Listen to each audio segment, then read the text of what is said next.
Round 3 has begun. We're up against Team, and according to Goldfish, this person has a 3-1 with Familiar. So, let's see. I think I've played this matchup one time before, and I did win.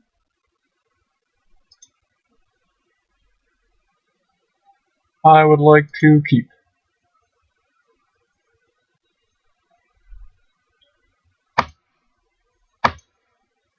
First turn, Nettle Sentinel should be pretty good.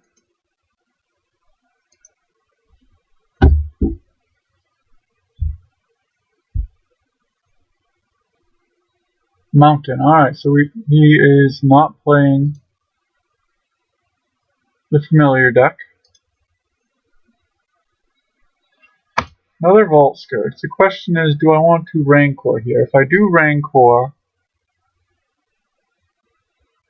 yeah, and if he responds with Lightning Bolt, I can Mutagenic Growth in response. My other option would be to play 2 Vault Scourges, and then next turn Rancor, whichever one survives, and start gaining some life. Both interesting plays. And the problem is Nettle Sentinel needs me to cast a green spell to untap. And if I play the Rancor, I'm only left with 2 green spells left. And if he does Lightning Bolt in response, I'll have to Mutagenic Growth, which will only leave me with 1. Because of that, and I don't know what my opponent is playing, I will just attack the Nettle Sentinel.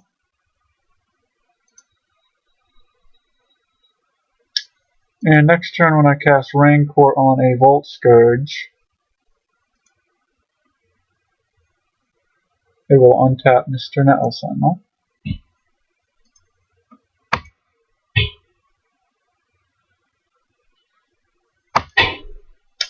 It would stink if he bolts one of these Vault Scourges, untaps, and then burns another one out.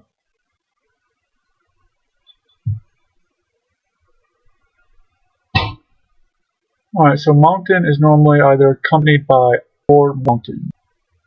There is a Burrows deck that does fairly well, but this Mountain is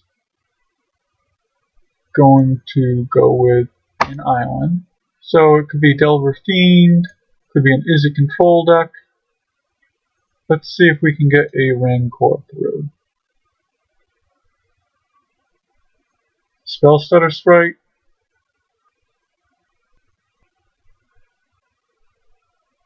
Snap.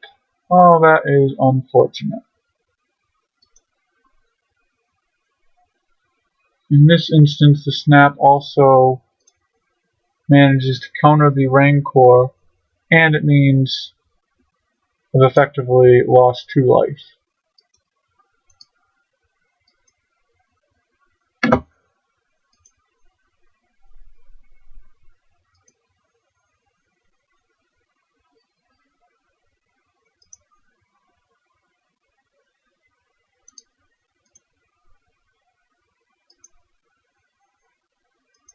Not very used to having blue-red decks play Snap, but we are 2-0, and so therefore our opponent is also 2-0.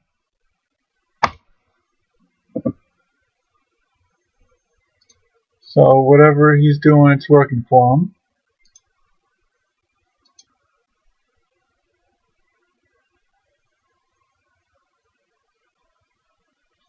Listen, cruising in our opponent's future. Pretty much any deck that plays Island and Pauper plays Treasure Cruise.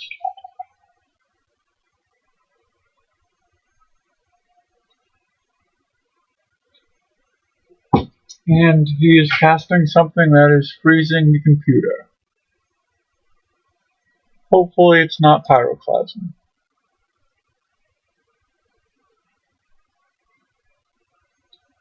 I really have nothing good to say about this client. And he plays Aqueduct, so I was not expecting that. Alright, so he has 2 mana floating. Cloud of Fairies. Does his snap? Alright, so this deck did not actually have Mountain as a part of it, but this Cloud of Fairies is a pretty interesting direction that this deck just seemed to take.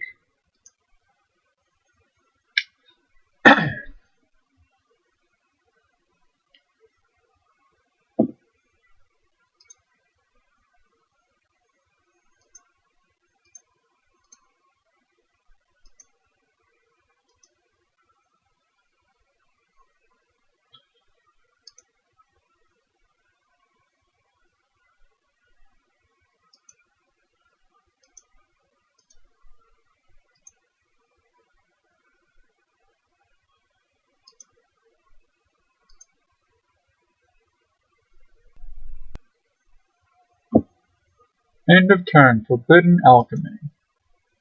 Alright. Well, at least it will give us a better view of against.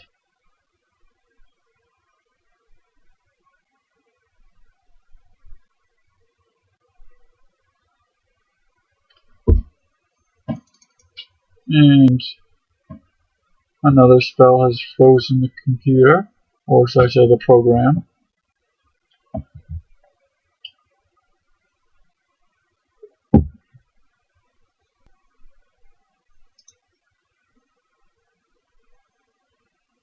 Alright, Goblin Electromancer.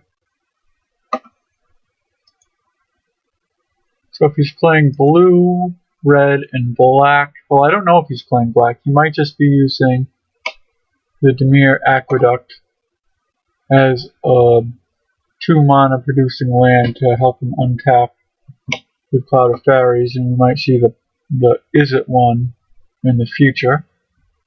That's already in his graveyard. Is It Oilworks? Boiler Works. He snaps his Cloud of Fairies, gets to untap, play him again, start generating mana.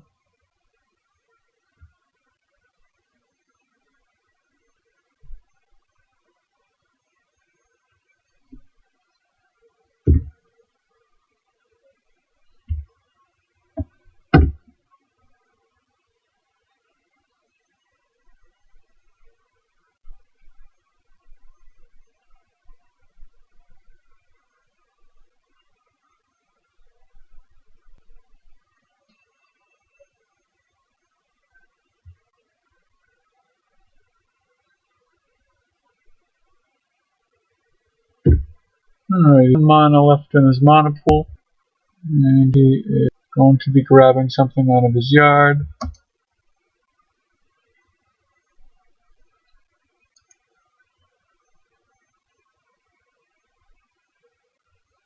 He grabs Snapback, and he has 1 mana floating, and he is done.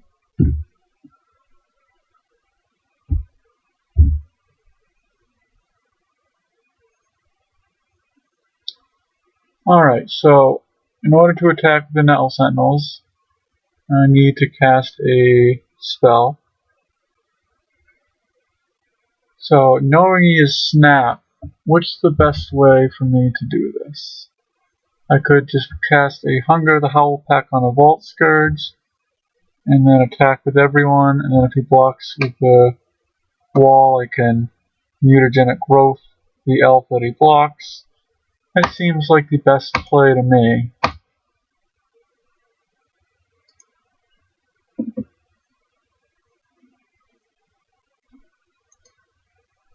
Always yes.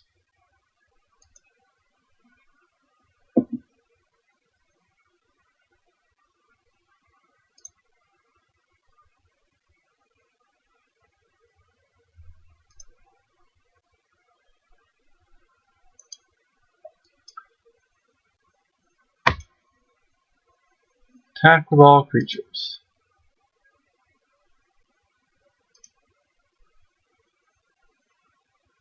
One, two, three, four, 5.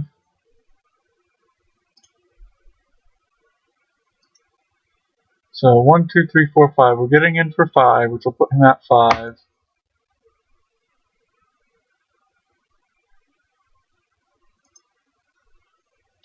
And it will also kill his wall. Now I could Hunger the Howl Pact, but I know he has Snap in hand. And so after this creature dies, it won't do me that much good. So he's at 5. Let's see.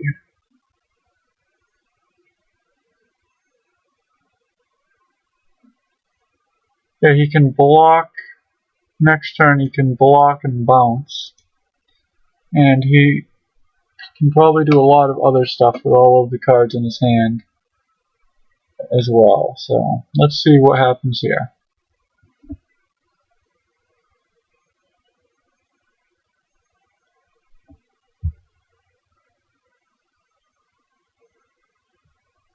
He is going to Treasure Cruise.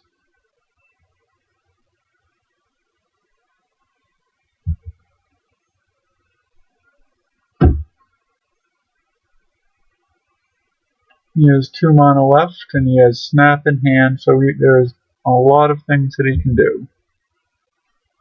If he snaps the Cloud of Fairies back, he can untap, have this 3 mana available, cast the Cloud of Fairies, untap again. He snaps the Vault Scourge with the counter on it.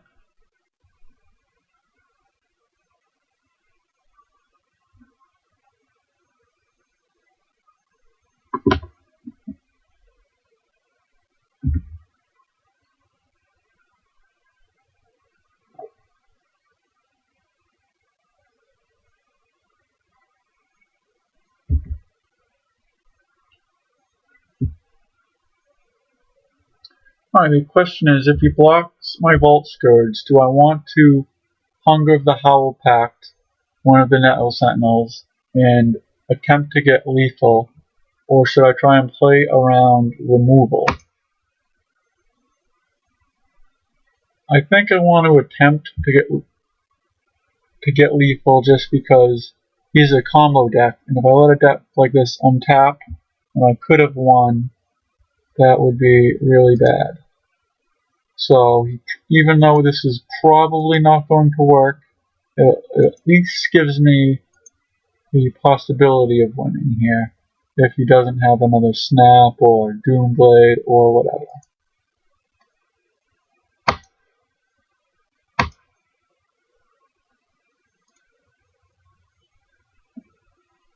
Or Spell Stutter Strike. He doesn't. Alright, so we win game 1.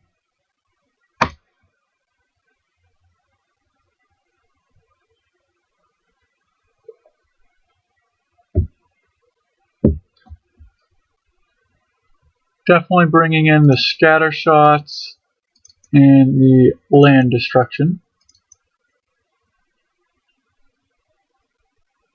Relic of Progenitus, because he not also is he using Treasure Cruise, but he's also using the Numeric Wall. My life total didn't seem to be much of an issue, so I'll take out the Vault Scourge because I'm also bringing in the Scattershot Archers.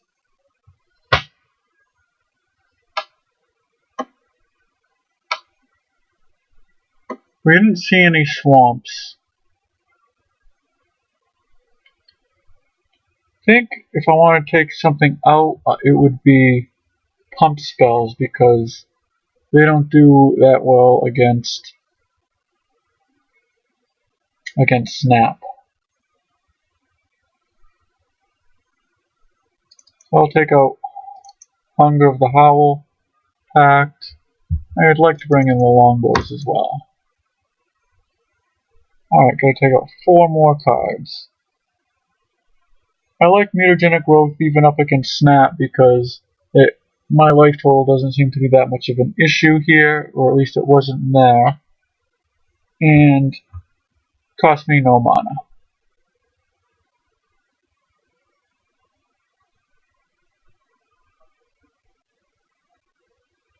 Not sure what I think about Young Wolves here, because they tend to be good against edicts and lightning bolts and removal, but his removal is bounce. Right now I have 23 creatures, so I could just take out all the young wolves. Take out a Mirboa.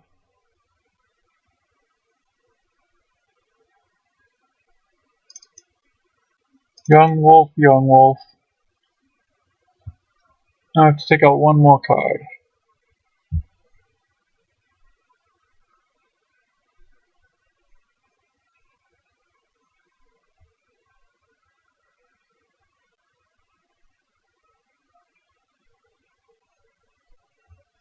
I'll take out another young wolf.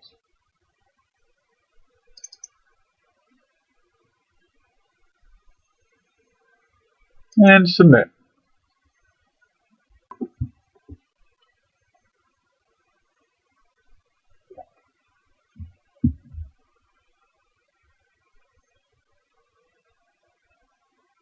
Keep.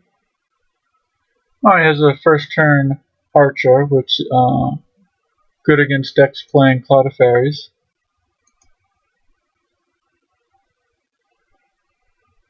First turn Mountain again. Well, you did not play any red spell last game, so I still have no idea if this red is in here for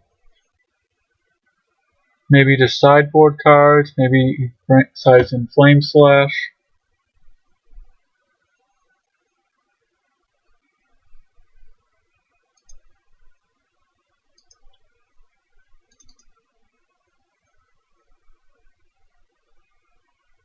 Now, I think I will attack and get the point in.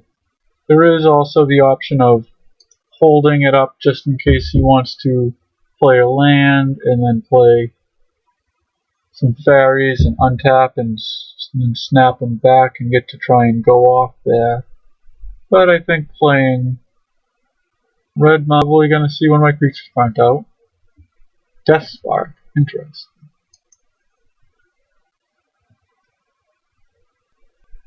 Did play the Cloud of Fairies. So it looks like my decision to get that point of damage in was not a good one.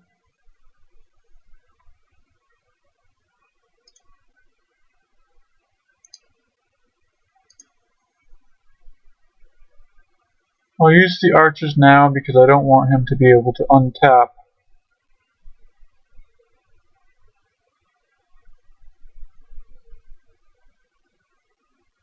He's going to be able to get Death Spark back, which that stinks. Now, should I Rancor or should I not Rancor? I'll throw on one Rancor here.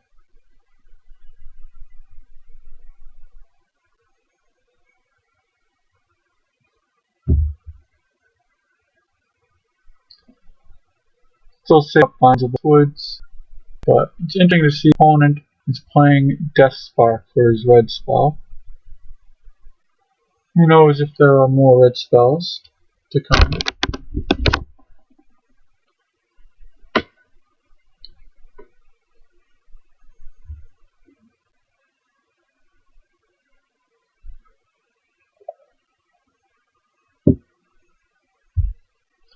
Oh, Edict. That makes me feel silly for taking out those young wolves. They will definitely be coming back in for the next game if I'm not able to pull this off.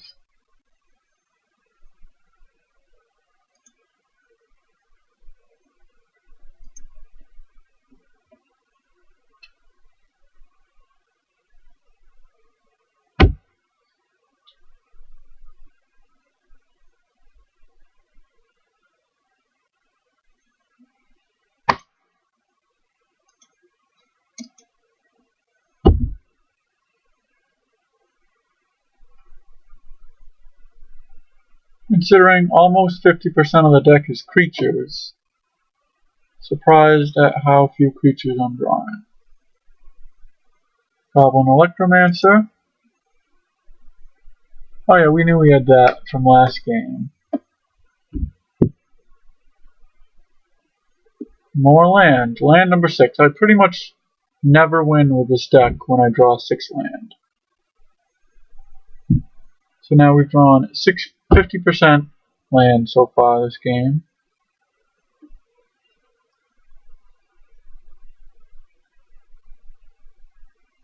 Our opponent's getting close to be able to flash back the Chainer's Edict, and then we've drawn over 50% land this game now.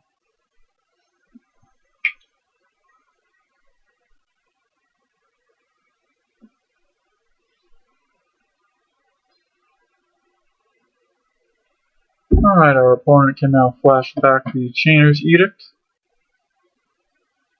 Well, you could have done that before anyways because of the Goblin Electromancer.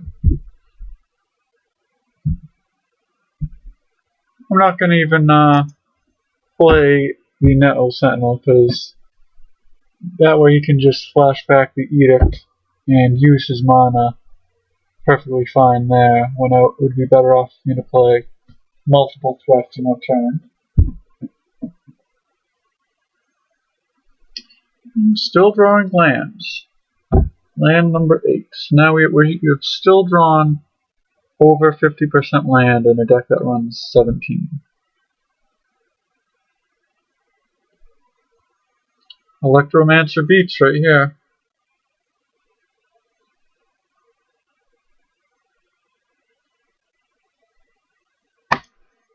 Alright, now is the first time that it's even an option to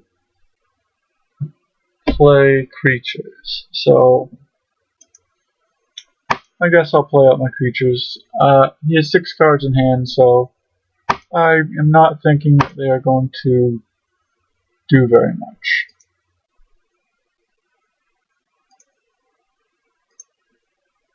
Pretty sure by the time we're at turn 9, drawing 50% land, that this game is already over.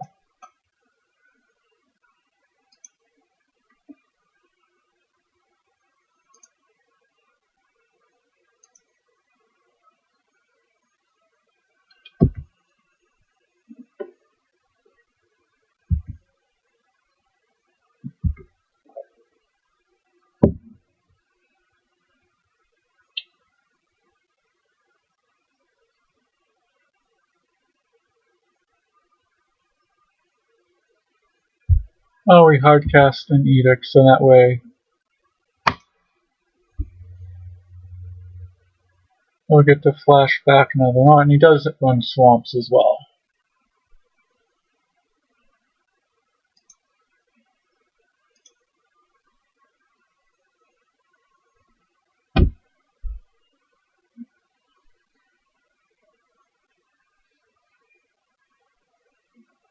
More land, great.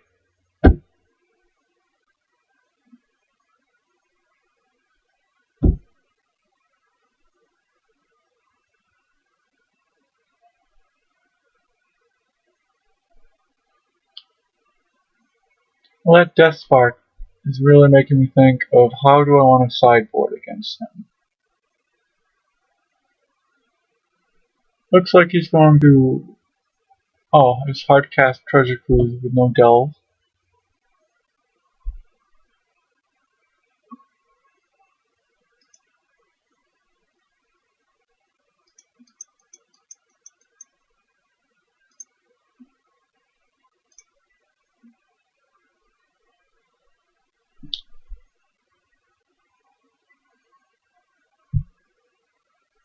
He still has a Chainer's Edict in his graveyard, so this is not going to get much use. Maybe I shouldn't even have shown it to him.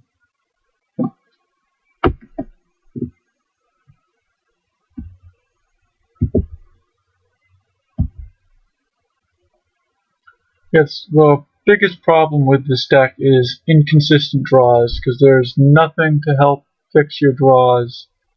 So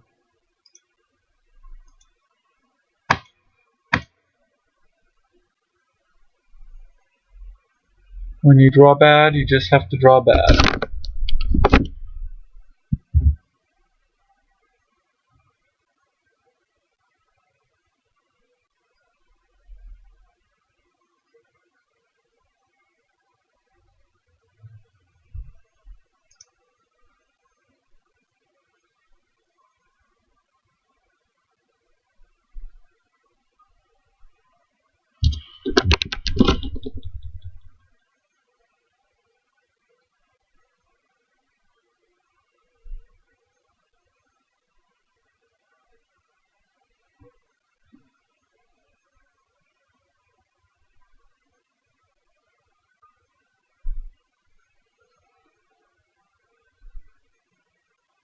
We might see what our opponent's deck is designed to do. Or he just firebolts us, doesn't flash it back, we draw mutagenic growth.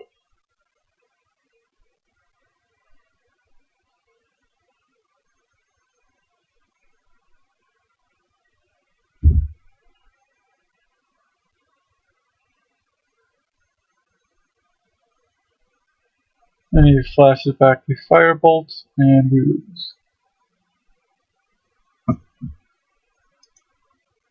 Alright, well I definitely did not side that well against what my opponent has, but I did not know my opponent would be running Edicts and Death Sparks. So we will bring the Young Wolves back in. And I'm still iffy on the Mirror Boa, because you can still ping the Mirror Boa with Death Spark or Edictum, but it seems better than other things. We are on the play, which might make us want to go for a more aggressive build. I'll take out one longbow.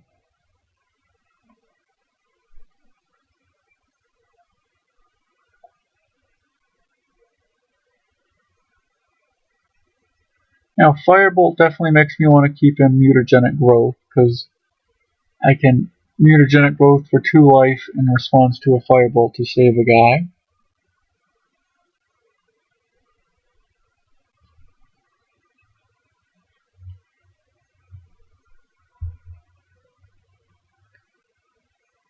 I think I want to take out the Groundswell for the Hunger of the Howl Pact, because if he's going to be Death Sparking, it'd be great to get a +1/+1 counter.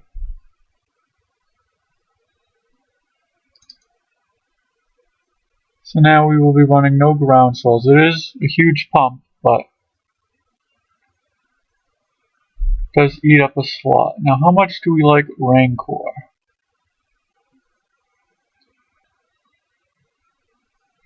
For 63 cards, so I have to take out another 3 unless I want to run a larger deck. And do we want to run the Spirit here? It's good against fairies, and depending on what I put on them, it could be, if I put a Rancor on them, you can kill other things like Goblin Electromancer.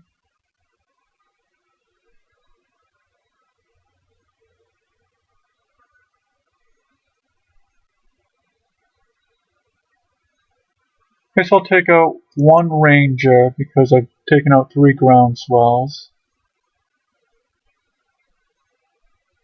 I'll only play 1 Mirror because he's not running a lot of swamps.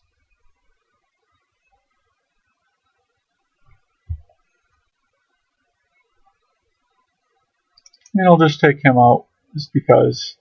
Stood forward 2 mana guy. So hopefully we get a good opener. We definitely got mana flooded there. Alright, this looks like a keeper. Alright, turn 1 Young Wolf. Hopefully connect with the Young Wolf and play 2 Pit Skulks next turn. Unless I want a Rancor or play an Archer. I like the idea of 2 Pit Skulks though.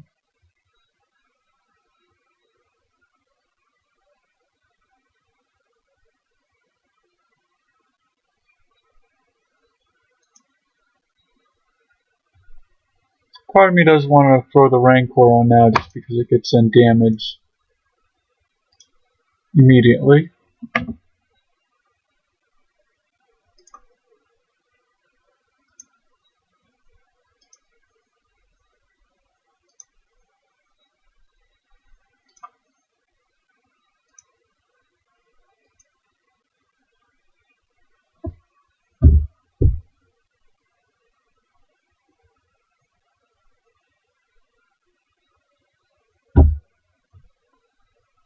I was hoping you wouldn't go Snapped Firebolt or something to that equivalent.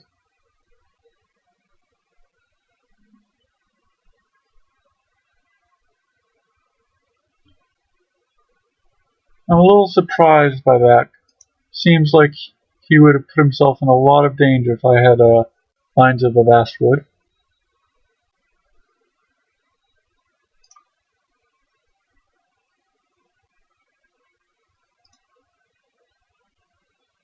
I'm imagining we might see a Death Spark here. And we do.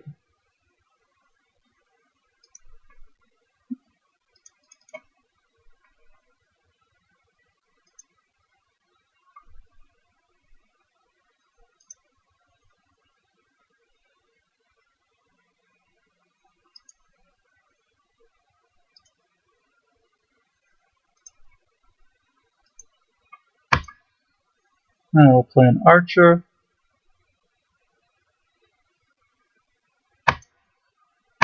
Play an Archer. And now the question is, do I want to play a Pit Skulk or do I want to wait until I can activate their Bloodthirst? And I want to play the Rancor now, actually. I would get in 1 extra point of damage next turn, but if I play him now, they're vulnerable to the Death Spark.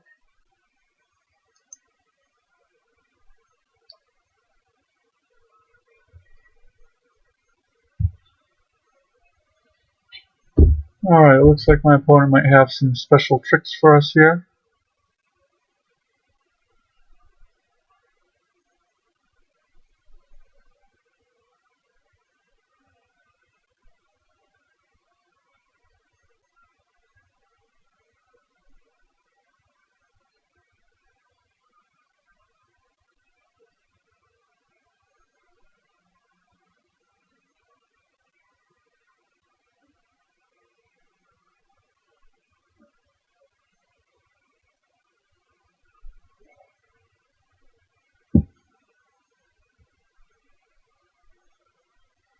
Alright, 5 cards in hand, 2 blue and a red.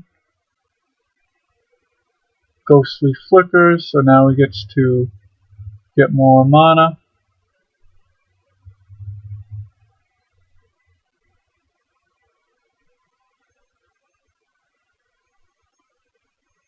Evoke a Muldrifter.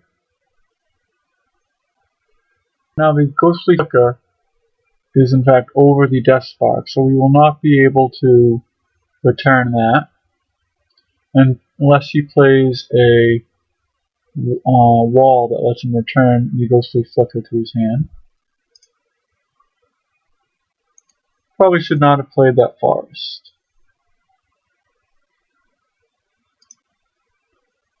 I'm going to hold back on attacking with these Scatter Shot just to play around more Cloud of Fairies tricks. Will cost 1 damage, but I think it's worth it. So we could have him at 12, but instead I decide to hold back Mr. Archer.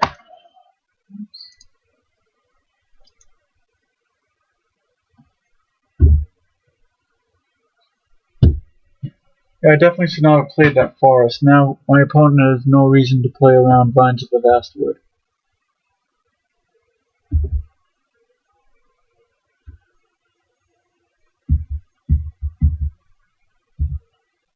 Faithless Looting with 2 blue mana open.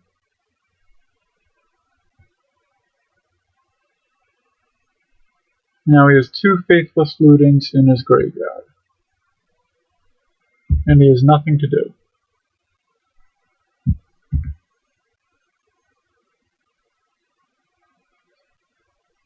We have 10 power, so we can't kill him. 1, 2, 3, 10. If I would have attacked with that Scatter Shot last turn, this would be, let's see, 6, 7, 8, 9, 10, 11, 12, and he would have been at 12. So we would have won, so if we lose this, then that really came back to bite me. Alright, send in everyone but the 2 Scatter Shots, and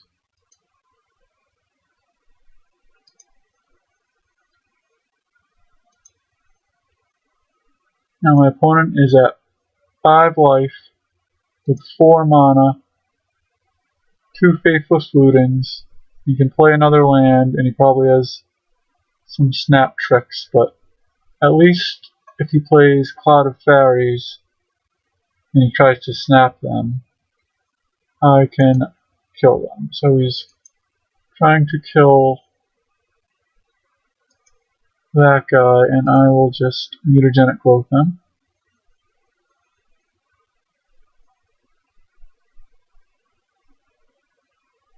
Very happy that that happened. That used up one of his mana. And now he edicts me, leaving 1 mana open. He's at 5.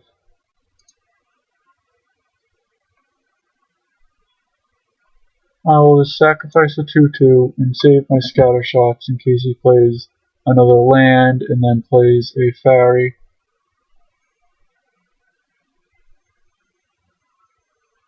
There's the land.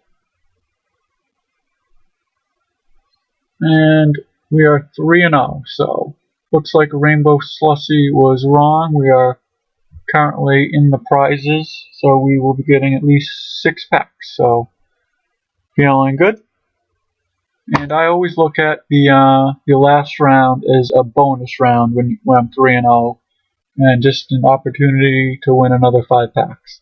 So I will see you back for round 4. Thank you.